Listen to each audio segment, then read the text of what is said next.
Hello mga mods, at for today's video nga, ipagkaganitong oras ay kusang lumalapit at nagtitipon-tipon yung aming mga alagang manok dahil naghihintay na sila ng kanilang mga patukaing pagkain. Binigyan na nga ng asawa ko yung aming mga manok at kusang lumalapit. Nakakatuwa lang tingnan dahil dumadami na yung aming mga alagang manok at hindi pa kasama yung mga manok na nasa labas.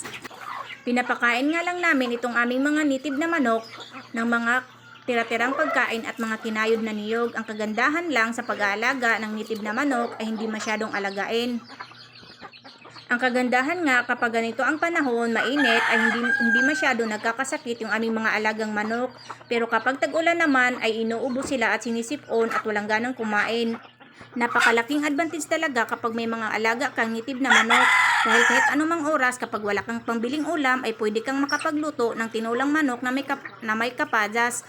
Hush! Ay for the go! At itong inahin naming baboy ay nagwawala na dahil gutom na rin daw siya. Nakapagbabad na ako ng kanyang pagkain dyan. With feeding nga pala ang style sa pagpapakain namin sa aming inahing baboy. At wala nang patumpik-tumpik pa, binigay ko na yung pagkain ng alaga naming baboy. Ay for the go! Thank you for watching!